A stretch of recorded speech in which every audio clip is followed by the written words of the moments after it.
कहानी शुरू होती है शाम के 7 बजे की घंटी के साथ। एक तरफ नरक राज्य का राजा जो गांव का असली रक्षक था और दूसरी तरफ गांव की रक्षा करने वाले महाशक्तिशाली बाबा जी।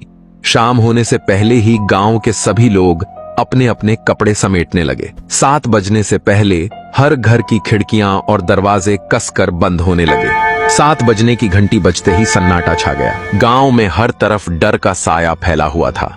इधर राइस्टार भीगता हुआ रात को घर लौटा। घर आकर देखा कि उसका छोटा भाई उसका इंतजार करते हुए डरा सहमा बैठा था। भाई बोला, अरे राइस्टार भैया, इतनी देर क्यों हो गई? मुझे बहुत डर लग रहा था। राइस्टार ने भाई को दिलासा देते हुए कहा, अरे भाई, कुछ नहीं होगा, ऊपर जाकर सो जा, मैं बस खिड़कियां बंद करके आता हूं। राइस्टार एक एक कर सारी खिड़कियां बंद करने लगा। आखिरी खिड़की लगाते वक्त उसने वही डरावनी परछाई देखी जिसे पिछली रात उसका छोटा भाई भी देख चुका था। यह देखकर उसका दिल कांप उठा। वह जल्दी से ऊपर आया और बिस्तर पर लेट गया। भाई भी उसके पास आकर बोला, भैया, मुझे इस घर में बहुत डर लग रहा है। राइस्टार ने कहा, ठीक है, यहीं मेरे पास सो जा। सुबह हुई, लेकिन गांव में फिर वही भयावह मंजर। गांव के सूखे पेड़ पर एक और लाश उल्टी लटकी हुई थी। यह देखकर राइस्टार के सब्र का बांध टूट गया। उसने मन में कहा, बहुत हो गया, अब इस डरावनी ताकत का अंत करके रहूंगा।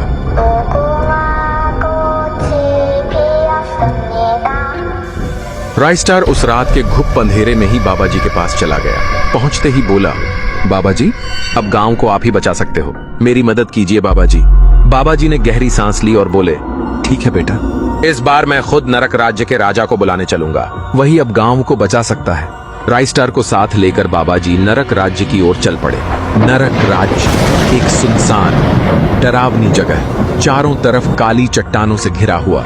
इस राज्य का राजा था महाराज सकुराथी, जो बरमूदा देश का सबसे प्राचीन और महाशक्तिशाली राजा था। सकुरा ने अपना राज्य छोड़कर इसी सुनसान नरक राज्य में डेरा डाल रखा था। लोग कहते थे कि उसकी शक्ति इतनी प्रचंड थी कि उसकी एक हुंकार से पहाड़ भी दरक जाए। बाबा जी उसे जगाने उसके पास पहुंचे। राइस्टार ने डरते हुए पूछा, बाबा जी, अब क्या करना होगा? बाबा जी ने कहा, बेटा, तुम यहीं रुको, मैं इस राज्य के राजा को बुलाता हूँ। बाबा जी चट्टानों के बीच बनी एक गुफा में गए और महाराज सकुरा से कुछ कहा। सकुरा जोर से गरज कर चिल्लाया और उसकी आंखों से लाल ज्वाला सी निकलने लगी। फिर बाबा जी राइस्टार को लेकर गांव लौट आए, लेकिन तब तक गांव का हाल बहुत बुरा हो चुका था। हर गली में डर का तांडव था, हर घर मानो नरक बन चुका था। बाबा जी ने राइस्टार से कहा, मैं महाराज सकुरा को बुलाने जा रहा हूँ, तुम अपने घर की ओर जाओ, अब इस गांव में महातांडव होने वाला है। यह कहकर बाबा जी गांव के चौराहे पर अपनी जगह पर जा बैठे। इधर गांव के लोग भी अब डर और गौस्से में हथियार लेकर इकट्ठा होने लगे। लेकिन तभी एक डरावना गीत गूंज उठा।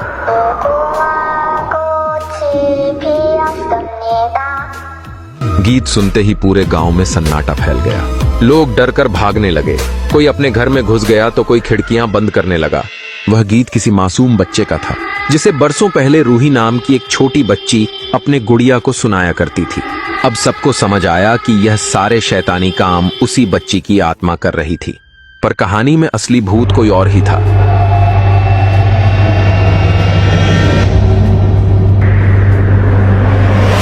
इस गांव में आखिरकार आ ही गया महाराज सकुरा। फिर वो आत्मा भी आ गई जंग लड़ने। चारों तरफ धुआं धुआं हो गया और इस जंग में न कोई हारा न कोई जीता, क्योंकि इन दोनों का संबंध क्या था ये कोई नहीं जानता।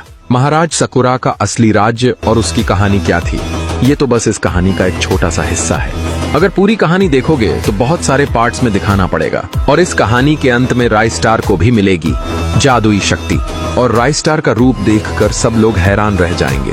पूरी कहानी देखनी है तो अपनी राय कमेंट में जरूर बताना। फिलहाल 7 बजे वाली स्टोरी तो बस एक छोटा सा ट्रेलर था, असली पिक्चर तो अभी बाकी है। आप लोगों को आगे बहुत कुछ देखने को मिलेगा, मिस मत करना दोस्तों। हम लोग एक नया इतिहास रचने चले हैं, आप लोग जरूर देखना। 7 बजे वाली स्टोरी का आगे पार्ट बाय पार्ट आएगा, आप लोग देखने के लिए तैयार रहना। ये स्टोरी बहुत दूर तक जाने वाली है, तो जुड़े रहना, एक भी पार्ट मिस मत करना।